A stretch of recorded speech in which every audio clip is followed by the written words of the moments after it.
Hats. For most people, a simple piece of attire to place upon your head. But for the more civilized and gentleman types, hats exist as a sign of wealth and respect to flaunt one's vast treasures, be it personal or monetary. And of course, no other hats encompass this philosophy more so than the 3 Great Steam Treasure Hunt hats. The method of acquiring these hats is one of the most complicated things in the world though, requiring you to do certain tasks and achievements ranging from a blind guy missing a leg could do this to IGN reviewer playing Sekiro.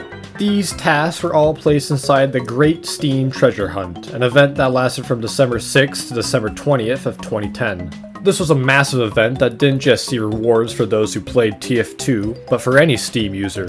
By completing any 10 of the 20 achievements, you were placed in a raffle for a chance to win 100 free games on Steam of your choice. Every 2 days during the contest, however, 20 additional people were allowed 5 free games of their choosing if they had a measly 4 out of the 28 achievements done for the event.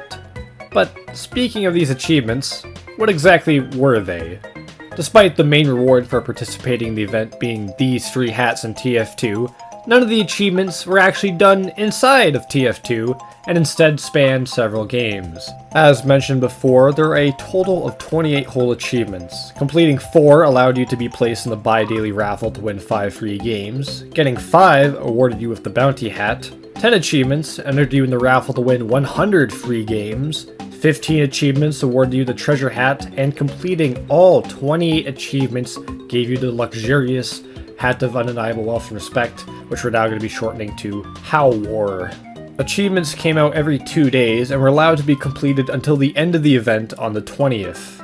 The achievements were the following: Self-Portrait, set up an avatar on Steam. Got tanked, become a Desert Fox and Ruse. Up the ante, unlock the Iron Curtain and Poker Night at the inventory.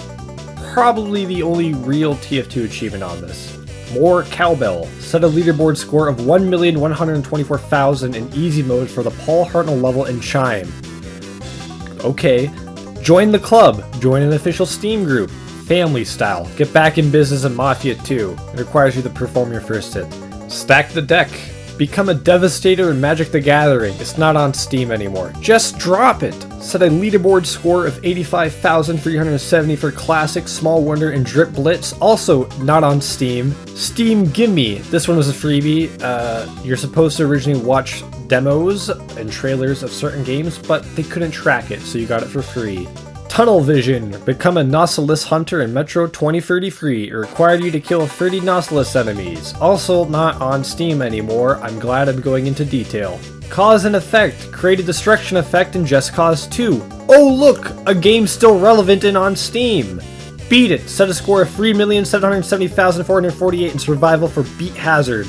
One of those we make a level out of the beat map games, you know? Suggestive Behavior, write a review, made in the USA, become a founding father in Empire Total War, beat the American campaign of the game. Buzz the Tower, get a score of 37 in the beach level for Fight Control HD, nice Top Gun reference. Overachiever, play 15 games or demos since March 2009, alright. Friends with Benefits, have 10 friends on Steam but not in real life. What Happens in Vegas, complete Old Buddy Old Pal in Fallout New Vegas. Is recruiting any companion in the game? Food would probably be the earliest one you could get. Terminal Velocity, set a leaderboard score of 2,260 on MASH against the mountain and that's the game name by the way, not even joking, it's just screaming. Go to your happy place. Play the demo or full game of The Undergarden, a casual Zen game that challenges players. That doesn't make sense. It's better to give. Send a game to a friend. Take one for the team. Make a sacrifice in Call of Duty Black Ops, probably the biggest named game on here. Just play through the first level of the campaign. Breaker, set a score of 1,200,000 in bonus mode for Shatter. People still play this game to this day, oddly enough. Zombie Zoo, create a Crash Monterey in Left 4 Dead 2. Just kill each of one of the uncommon zombie. Good luck getting Jimmy Gibbs to spawn. Smack Talker, post a comment on a friend's profile. One Hit Wonder, build a wonder in Civ 5. Road Rage, score of 10,550 on the Slaughter City level for Zombie Driver. Game doesn't fucking exist anymore. And finally, the last of the 20 achievements, Butter Me Up, beat Chapter 3 of Bob Came in Pieces. With the extremely long and convoluted means to acquire the hats out of the way, let's actually take a peek at the treasure, starting with the lowest version, the Bounty Hat. The most common reward for the treasure hunt, requiring only 5 achievements to unlock, there is a massive abundance of these hats with 53,000 of them existing. As a result, they sell real cheap at only 15 refined in today's market, or 50 cents on the Steam community market. If you're looking for a decent looking all-class hat, you can't go wrong. The real claim to fame with this hat, however, is with the infamous Demo Pan, rocking the Bounty Hat, the Dangerous 2, and selling stout shakals for 2 refined. Moving up to a slightly rarer upgrade, the Treasure Hat. Granted, when earning 15 achievements, we see the chest has now been opened up, with the lid flopping around and coins pouring out of it. If you can't afford an unusual but are still looking for a hat with particles on it, look no further. With 7,781 of these hats in existence, they sell slightly more for the price of free keys in today's economy, or for $4 on the Steam community market.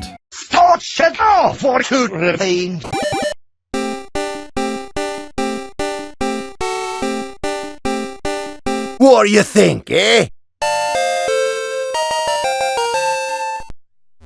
Finally, we come across the esteemed Howl War. Completing all 28 achievements fittingly completes the hat by placing a paintable octopus on the lid of the treasure. This octopus does actually move around and isn't static. His eyes will occasionally shift around or close, and his tentacles move freely as well. Completing the treasure hunt seems like such an ordeal, and as a result there are only 540 of these hats in existence, and as such their price of 330 keys or $600 for the few on marketplace.tf seems quite fitting for such a reward. One final fun thing about all 3 of these hats is their cosmetic level. Leveled items in TF2 are completely cosmetic, and at times I genuinely question why they were even added in the first place. But uniquely enough, all 3 versions of the hat share the same levels with themselves, being level 5, level 15, and level 28, the same amount of achievements required to unlock them.